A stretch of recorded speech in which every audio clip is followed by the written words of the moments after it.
আমি আপনাকে দুইটা প্রশ্ন করতে চাই, এগুলো পরস্পর সম্পর্কিত। আমার প্রথম প্রশ্নটা হচ্ছে, পুরুষরা যখন জুমার নামাজ আদায় করে, যদি ভুল না বলি, মানে আমি যতদূর জানি আলহামদুলিল্লাহ এখানে ফরজ 4 রাকাত হয়ে যাচ্ছে 2 রাকাত জুমার নামাজের সময়। আমার প্রথম প্রশ্ন, ব্যাপারটা এরকম কেন? দ্বিতীয় প্রশ্ন, ধরেন একটা বাসায় আমরা দুজন মহিলা, এখন জামাতে নামাজ আদায় করতে গেলে কমপক্ষে কতজন মানুষ লাগবে? আমরা দুজন কি জামাতে নামাজ পড়তে পারবো?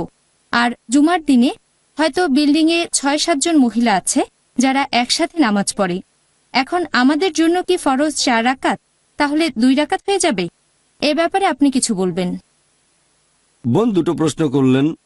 প্রথম প্রশ্ন, জোহরে 4 রাকাত ফরজ নামাজ জুমা এসে 2 রাকাত হয়ে যায় কেন? জুমা হচ্ছে শুক্রবারের জোহরের নামাজ, এখানে বেশ কিছু শর্ত আছে জুমার নামাজের শর্ত। এখন 2 রাকাত হলো কেন? 2 রাকাত হয়েছে তার কারণ জুমার নামাজের সময় খুতবা দেওয়াটাও প্রয়োজনীয়। এই সময় একটা বক্তৃতা পেশ করা হয় নামাজ পড়ার আগে, এই কারণে সেখানে 2 রাকাত কম। কারণ এখানে আমাদের শুনতে হবে সেই খুতবা, জুমার নামাজের খুতবা, সেই কারণে 4 রাকাত নামাজ কমে হয়ে যায় 2 রাকাত। আপনার দ্বিতীয় প্রশ্নটা নিয়ে বলি যে জামাতে নামাজ পড়তে গেলে কতজন মানুষ লাগবে। যদি বলেন সাধারণ জামাত, যে কোনো নামাজে কমপক্ষে 2 জন লাগবে। সহিহ বুখারীর একটা হাদিস বলছে 2 জন মিলে জামাতে নামাজ পড়া যায়। তবে জুমার নামাজের ব্যাপারটা আলাদা। জুমার নামাজের ক্ষেত্রে আরও কিছু শর্ত আছে। জুমার নামাজ আদায়ের সময় খুতবা দিতে হবে, তারপর থাকবেন একজন ইমাম। মানুষের সংখ্যা বদলাতে পারে, কেউ বলেন 40, কেউ 50, মতভেদ আছে। আমার জানা মতো এমন কোনো হাদিস নেই যেখানে একেবারে নির্দিষ্ট করে বলা হয়েছে যে কতজন থাকতে হবে। কেউ বলে 2 জন, কেউ বলে 4 জন, অনেকে বলে আরো বড় সংখ্যা। এভাবে ইমাম লাগবে, খুতবা লাগবে। আর একটা কথা, এই খুতবা দেবে একজন পুরুষ। মহিলারা একসাথে জামাতে নামাজ আদায় করতে পারবে, তবে জুমার নামাজ না, অন্য নামাজ। সেখানে উপস্থিত মহিলাদের একজন তাদের মধ্য থেকে ইমাম হতে পারে, নামাজ পড়াতে পারে জামাতে, তবে জুমার নামাজ বাদে। জুমার নামাজের কিছু শর্ত আছে। আর জুমার খুতবা ইমামকে হতে হবে একজন পুরুষ।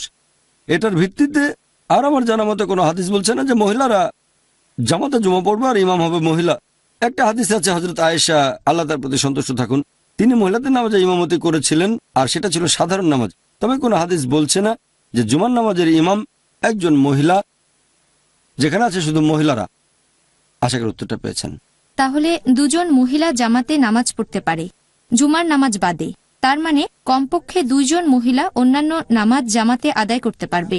হ্যাঁ বোন, হোক তারা পুরুষ বা মহিলা, জামাতে নামাজ পড়তে গেলে কমপক্ষে 2 জন লাগবে। তাদের মধ্যে একজন হবে ইমাম, তারা পুরুষ হতে পারে, মহিলাও হতে পারে, ছেলে বা মেয়ে। আচ্ছা, জাযাকাল্লাহ খাইর। ثم تولوا عنه وقالوا معلم مجنون إنا كاشف العذاب قليلا إنكم عائدون يوم نبطش البطشة الكبرى إنا منتقمون ولقد فتنا قبلهم قوم فرعون وجاءوا رسول